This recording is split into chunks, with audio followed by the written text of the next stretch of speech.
happens when you go to a cursed hotel on New Year's Eve? Well, Dante's Hotel may answer that question. What's up, YouTube? Zero here. And today, I have a quick movie review of Dante's Hotel, which is a Tubi original. If you don't know what Tubi is, it's actually a free-to-download movie app and TV app, and it's free to watch all of the content on there. So I recommend downloading it, and maybe at the end of the video, you may or may not want to check out Dante's Hotel, but I'll get into that. In this video, I'll go over the synopsis of Dante's Hotel. I'll talk about the actors briefly, and then I'll get into what I liked and what you may like, and what I didn't like and what you may dislike as well. Then at the end of the video, I'll talk about if I recommend checking this movie out and what I rate Dante's Hotel out of 10 stars. Without further ado, let's go over the synopsis. When an unknown assailant preys on a haunted hotel's patrons, an event planner teams up with a mysterious tenant whose dark past is the key to freeing the cursed hotel. So there you have it, the synopsis of Dante's Hotel. You have an event planner teaming up with a mysterious stranger to free the hotel of its curse. The main actress is Anna Lynn McCord, who plays Goldie. I didn't really know her much when I looked on her history on IMDb. One of the roles she's known for in Transporter 2 is the carjacking girl. So that gives you a little bit of information about her acting history. You probably don't know her, like I didn't know her. Judd Nelson, you have probably heard of him before. He plays Breyer, and he was one of the main actors in The Breakfast Club. So he has been around a while. Of course, a very well-known actor in a very well-known movie. It is a cult classic, so y'all know Judd Nelson. Moon Bloodgood plays the detective in this movie. I don't know her. Didn't know what she acted in. Seemed like she was in some TV shows, but that's about it.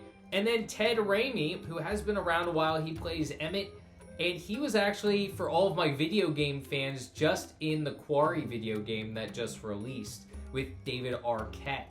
So check that out if you're a video game fan. I loved The Quarry. It was a great video game. Now let's talk about what I liked and what you may like about this movie as well. Of course, first things first, it's free to watch, and I love movies that I can watch for free. Second, the slashing of Dante's Hotel was decent. The killings were decent inside of Dante's Hotel. The plot was understandable, put it that way. It's not where you have stupid characters doing stupid things. People kind of are par for the course. You kind of understand where the people at the party are coming from. You can understand the motivations of the characters. Goldie, you can really understand where she's coming from. Emmett, you can mostly understand where he's coming from as well. Now, that's pretty much the two positives, is that really you can kind of connect with the characters. There's not really many stupid decisions that the characters make where you're like, wow, that guy was stupid. Why did he do that? Why did the people hide behind the chainsaws like in that commercial? There's nothing like that really in this movie. So the killings were good as well. But let's get into the drawbacks of this movie. One, Tubi is, of course, again, a free app. So you're going to have to deal with the drawbacks of it being free. Of course, there are commercials. So if you're somebody who doesn't like watching commercials, this is going to be a drawback for you. On top of that, this is a low-budget, B-rated horror. So you're going to get what comes with that as well. If something like bad CGI annoys you, then you're probably not going to be a fan of this movie. There were times when there were more than just times. There was a lot of bad CGI, kind of like that B-rated blood splatter that you see in other B-rated movies. You get that in this movie. You know that it's CGI. It doesn't look realistic. So that may be another drawback for you. But if you don't mind that, then those are some things that you might be able to overlook. Something that was very hard for me to overlook, and this was probably the biggest drawback of this movie, was apart from Judd Nelson, who plays Brayer, and mostly Ted Rami, who plays Emmett, the acting sucked. It was awful, especially Moon Bloodgood, who plays the detective. She tries to play this hard-ass detective that you get in a lot of these beat cop movies or sometimes horror movies. And sometimes what she says in response to other characters talking to her just doesn't even seem legit. Like, she doesn't even respond to what they're saying. She just tries to play this hard-ass cop.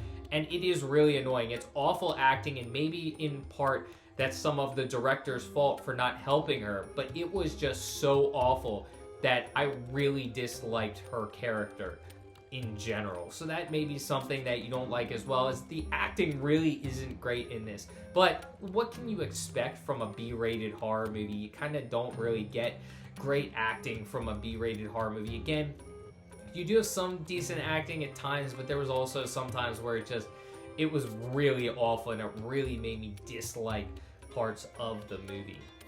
Now, going back again, something that was decent was the plot. The plot was decent. You could understand it.